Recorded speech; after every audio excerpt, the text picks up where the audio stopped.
सबकी आंखें सामने तिजोरी पर कि शायद कुछ निकले, पर तिजोरी खाली थी और उसमें केवल अंधेरा था।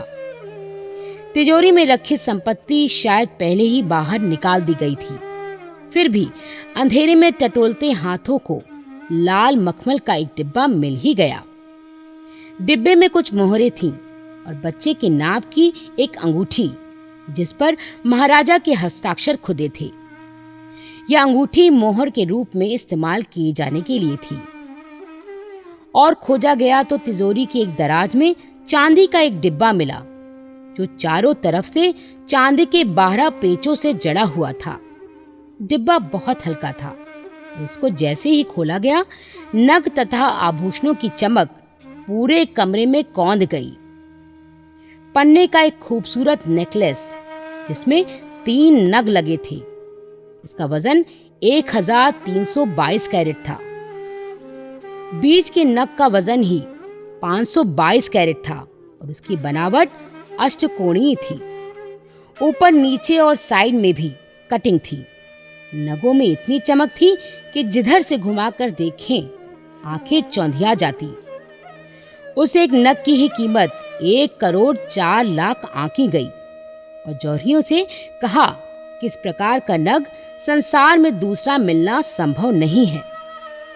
सच पूछा जाए तो इसकी असली कीमत दूसरा कोई लगा ही नहीं सकता। पूरे नेकलेस की कीमत 1.5 करोड़ आंकी गई। इसी डिब्बे में 2 लटकन और एक तख्ती भी मिली जिस पर भी जड़ाई का बेहतरीन काम किया हुआ था। लटकन और तख्ती दोनों की कीमत 50,000 प्रति कैरेट आंकी गई। लटकन की कीमत 30 लाख और तख्ती की कीमत 42 लाख। अधिकारियों ने बताया कि 522 कैरेट वाला नग जब वो हाथ में लेकर देख रहे थे, तब अचानक जौहरी के मुख से ये सुनकर कि वह अकेला नग ही 1.5 करोड़ का है, वो इतने अधिक रोमांचित हो गए कि पन्ना उनके हाथ से छूटकर नीचे गिर गया। पर किस्मत अच्छी थी कि वह गोद में ही गिरा और तत्काल मिल गया। इस नेकलेस की आंकी गई कीमत से 2 गुनी से भी अधिक कीमत देने के लिए विश्व के प्रसिद्ध जौहरियों के ऑफर मिले। ये सब तलाशियां जब चल रही थीं, उस दौरान मैं अनेक बार जयपुर गई। वहां के लोगों से मिली। किले में और किले के बाहर, महलों में और महलों के बाहर क्या क्या बातें होती रही, इसकी अनेक जानकारियां मुझे मिली। तभी कई बार सुना कि अब अठे के रखो है, खजाना तो अठे से निकल गए है। अठे तो ये हो रहे हैं कि हाथी निकल गयो, पूंछ काट रखी है। ये बातें आयकर अधिकारियों के कानों में भी पड़ी ही होंगी। मैंने उत्सुकतावश जयगढ़ का जहां खजाना छिपा होने की बात कही जा रही थी, एक चक्कर लगाया। जयपुर नगर से 10 किलोमीटर की दूरी पर उत्तर पूर्व में एक ऊंची पहाड़ी पर जयगढ़ का किला है। भव्य और विशाल, जैसे कोई बुजुर्ग प्रहरी अपनी सतर्क और पैनी दृष्टि से जयपुर के राजमहलों की निगरानी कर रहा हो। उन्हीं दिनों अखबारों में जोर शोर से एक खबर छपी कि जयगढ़ में छिपे हुए खजाने का नक्शा एक बंजारा आयकर अधिकारियों को देकर लापता हो गया है तथा आयकर अधिकारी उस बंजारे का पता लगाने में जुटे हैं। जितने मुंह उतनी बातें उड़ रही थी। इन अफवाहों के पीछे जयपुर के लोगों में प्रचलित किले और महलों से जुड़ी रहस्य और रोमांच की कथाओं का योगदान भी कुछ कम नहीं था। बताया गया कि पहले ऐसे कोई बैंक तो होते नहीं थे जहां धन संपत्ति जमा कराई जा सकती हो। परिस्थितियां ऐसी थीं कि किसी समय भी आक्रमण हो सकता था।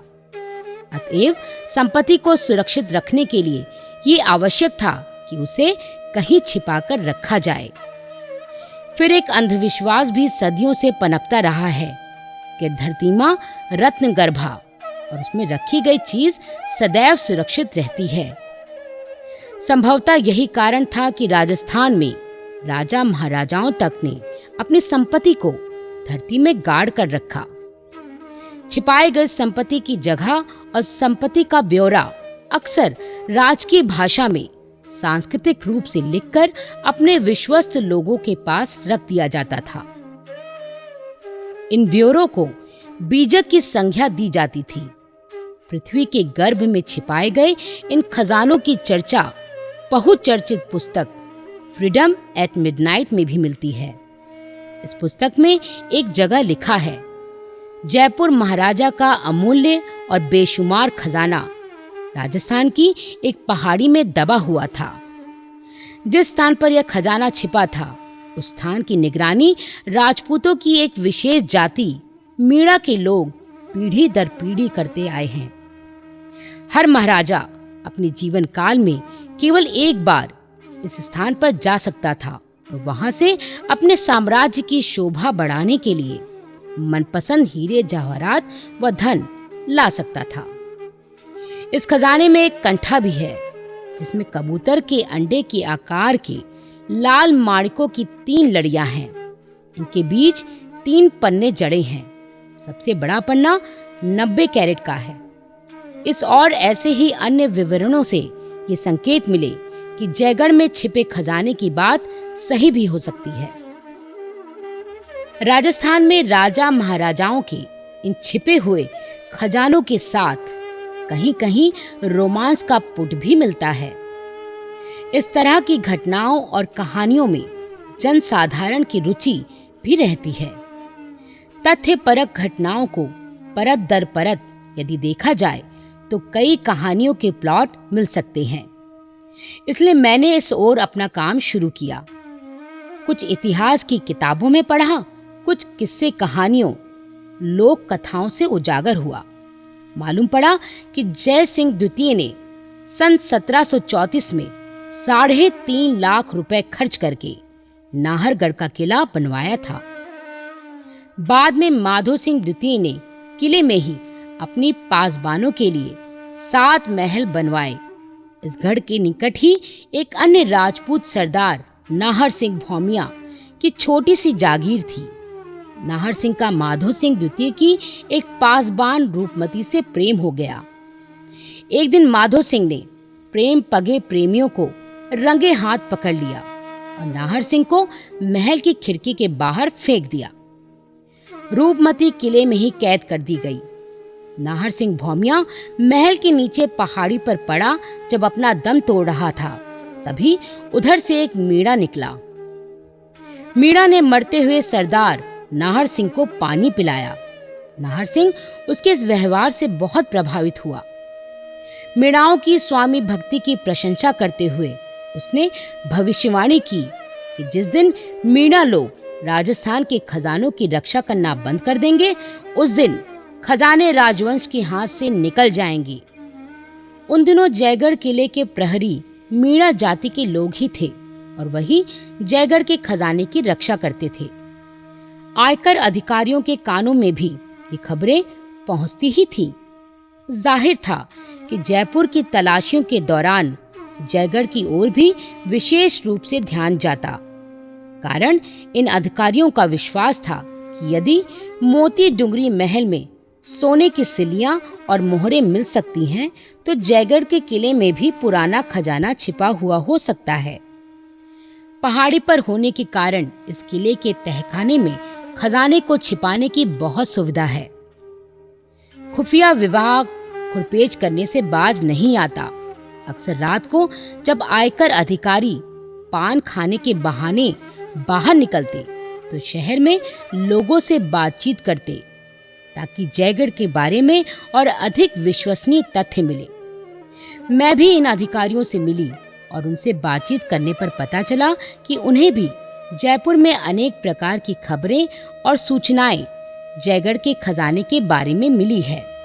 उन्होंने बताया कि जयपुर के अनेक निवासियों का ऐसा विश्वास है कि राजा मानसिंह मुगल सम्राट अकबर के बहुत ही निकट और विश्वास पात्र थे। अनेक लड़ाइयों में वो सेनापति के रूप में मुगल सम्राट के साथ रहे और अपनी बहुमूल्य सलाह उन्हें देते रहे। अनुश्रुति ऐसी हुई कि प्रत्येक लड़ाई में जीते हुए प्रदेश तो अक्सर स्वयं रख लेते थे, और लूट का माल राजा मान सिंह को मिल जाता था। इस तरह राजा मान सिंह के पास एक बहुमूल्य खजाना एकत्र हो गया। कुछ लोगों का कहना था कि खजाना किसी भी तरह एकत्र हुआ हो, रखा गया वह जयगढ़ किले में ही था। इस मान्यता की पुष्टि के लिए कुछ प्रमाण भी प्राप्त हुए। जयपुर में मीणा जाति के लोग अभी भी रहते हैं, उनसे भी संपर्क किया गया। मीणा जाति के बुजुर्ग सदस्यों ने बताया कि उनका गढ़ दौसा था। आमेर, रामगढ़ और निवाई क्षेत्रों में भी उनकी जागीरें थीं। 10वीं शताब्दी में ग्वालियर के कछवाहा राजपूतों ने उन्हें युद्ध में हरा दिया। तब से उनकी जागीरदारी छिन गई और वो महलों के पहरेदार बन गए। मीणा जाति की ईमानदारी और स्वामी भक्ति बेमिसाल थी। जब महाराज खजाने में जाते थे तब उनकी आंखों पर पट्टी बांधकर यही ले जाते थे। इन किलेदारों की स्वयं की आंखें खुली रहती थीं, किंतु इनको भी पूरी तरह खजाने का नक्शा नहीं मालूम होता था। उन्हें हिस्सों में रास्ते का ज्ञान होता था। एक जगह से महाराज के साथ एक आदमी चलता था तो दूसरी जगह से दूसरा आदमी चलता था। इन मीणा पहरेदारों में से प्रत्येक के पास एक चाबी होती थी, जिस पर वह एक दूसरे के पास पहुंचाकर दूसरी चाबी लेते थे। ये पहरेदार हर महीने बदले भी जाते थे। खजाने में पहुंचकर ही महाराज की आंखों की पट्टी खोली जाती थी और वो जितनी संपत्ति ला सके ले आते थे। केवल महाराज ही खजाने में जा सकते थे। राज्य परिवार के अन्य सदस्यों को खजाने में जाने का अधिकार नहीं था। जब ये बातें हो रही थी तब वहां एक बूढ़े किंतु रौबदार मीणा राजपूत बैठे थे, जो शायद 80-85 वर्ष के तो होंगे ही। उन्होंने बताया, राजा मानसिंह द्वितीय ने आंखों पर पट्टी बांधे जाने की रस्म तोड़ दी थी और वो खुली आंखों से ही खजाने में गए थे। उन्होंने एक और प्रथा का उल्लंघन किया कि मीणा पहरेदारों को हटाकर उनकी जगह दूसरे राजपूत पहरेदार रख दिए थे। मीणाओं की स्वामी भक्ति का यह आलम था कि एक बार एक मीणा का बच्चा जयगढ़ किले से एक कीला उठा लाया। बस मीणा ने आव देखा ना ताव, बच्चे का हाथ ही काट डाला। और उन बूढ़े सज्जन के अनुसार खजाने पर या कहें राज परिवार पर आई इस विपत्ति का कारण इन्हीं दोनों परंपराओं का तोड़ा जाना है। जयगढ़ में भी एक कपट द्वार मिला, जिसके बारे में कहा जाता था कि खजाना वहीं रखा है। जब मेटल डिटेक्टर का प्रयोग किया गया तब बार बार मेटल डिटेक्टर एक ओर संकेत कर रहा था। वहां जब देखा गया तब दीवार के अंदर छिपा एक स्थान मिला। विभिन्न नापों के 19 बड़े बड़े पीतल के कलश वहां रखे थे। एक कलश के ऊपर एक कटोरे में एक नारियल, 5 चांदी के और 2 सोने के सिक्के भी मिले। इसके अतिरिक्त वहां केवल कुछ पुराने अस्त्र शस्त्र व पोशाकें और मुद्राएं ही मिली। आयकर अधिकारियों को काफी निराशा हुई, पर परिस्थितियां और अनुभव उन्हें बार बार ये विश्वास दिला रहे थे कि जयगढ़ में जरूर खजाना छिपा है, जिसे उन्हें ढूंढ निकालना है। जितना भी सामने शून्य दिखता, उतना ही उनका संकल्प और दृढ़ हो जाता। वो दिन में तलाशी का काम करते और रात को आम शहरियों की तरह जयपुर निवासियों के बीच घुल मिलकर किसी प्रामाणिक तथ्य की खोज में लग जाते।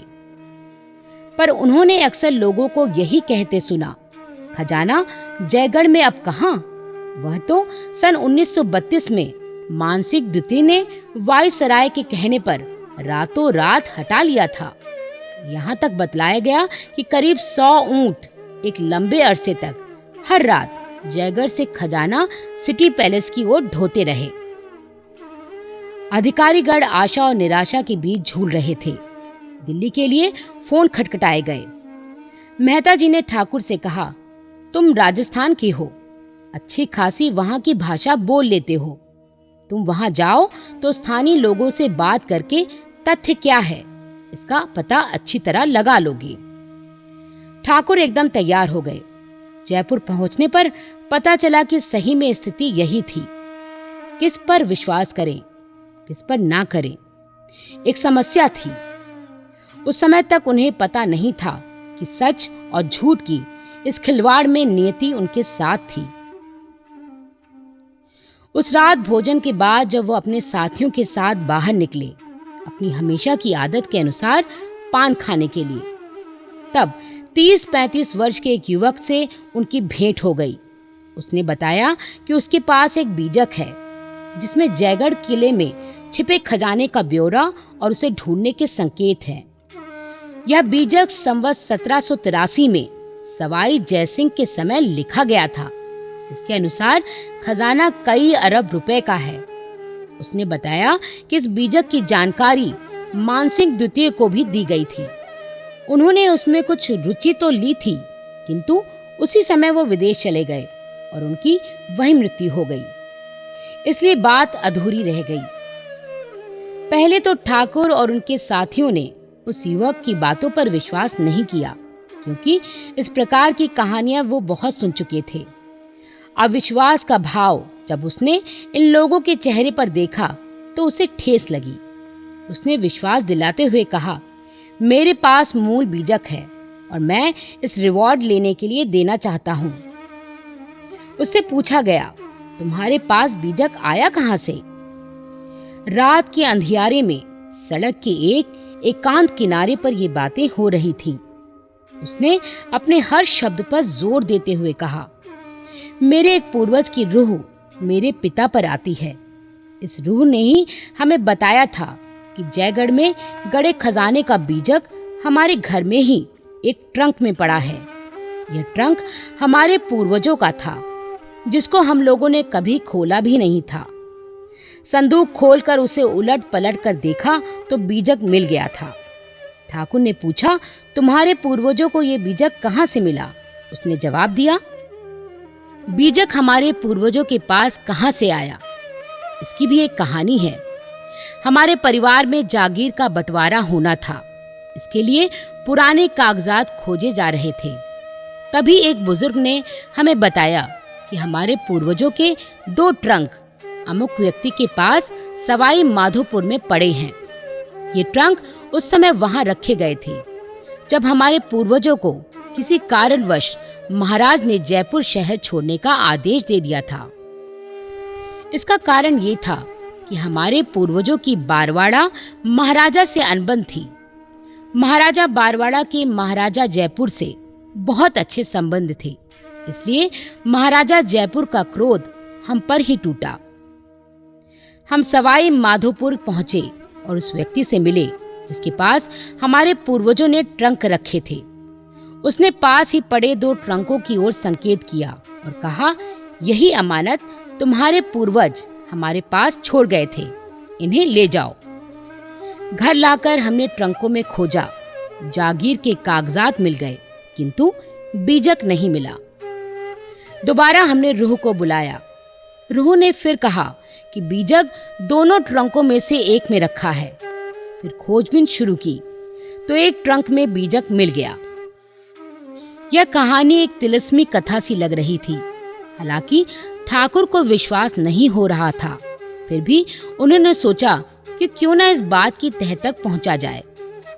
इसलिए उन्होंने मूल बीजक मांगा, पर उसने मूल बीजक तभी दिया जब रिवॉर्ड दिलवाने का ठाकुर से वायदा करा लिया। ठाकुर ने कहा कि वो उस व्यक्ति से मिलना चाहते हैं जिस पर रूह आती है। किसकी रूह है?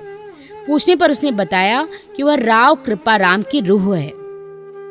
राव कृपाराम सवाई राजा जयसिंह के वित्त मंत्री थे और बाद में शायद मुगलों से मिले खजाने का संरक्षण भी उनके हाथ में आ गया था।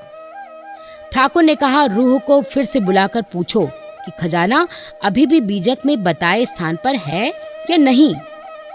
उसने तत्परता से कहा, चलिए अभी आपको रूह से मिलाए देता हूँ। कहकर वह सबको थोड़ी दूर स्थित अपनी हवेली के अंदरूनी भाग के एक दूसरे कमरे में ले गया। वहां उसके पिता अपनी कुल देवी की मूर्ति के सामने ध्यान मग्न बैठे थे। रात घिर आई थी। मूर्ति के सामने भी कई दिए जल रहे थे। वहीं पर 2-3 कुर्सियां पड़ी थीं। वातावरण धूप और अगरबत्ती के धुएं से सुवासित था। रोमांचकारी माहौल था। सामने देवी की मूर्ति, मूर्ति के सामने वह वृद्ध व्यक्ति। तभी उसने मूर्ति को दंडवत प्रणाम किया। कुछ ही क्षण बाद उसका सारा शरीर कपकपाने लगा। अचानक दबी सी आवाज सुनाई पड़ने लगी। एक फुसफुसाहट, अस्फुट, अनजाने कुछ स्वर। एक आतंक सा सबके चेहरों पर छा गया। सब मौन, निस्पंद रह गए। रोमांच से रोंगटे खड़े हो गए। तभी उस युवक ने इशारे से संकेत किया कि आत्मा आ गई है, प्रश्न पूछिए। ठाकुर ने पूछा, खजाना जयगढ़ में किस जगह गड़ा है? हमारे पास जयगढ़ का नक्शा है, इस पर हाथ रखकर हमें बताइए खजाना कहाँ है। रूह एक क्षण को रुकी, फिर बोली, जयगढ़ में इतनी तांत्रिक शक्ति है कि जहां ये खजाना दबा है उसके आसपास भी कोई नहीं जा सकता।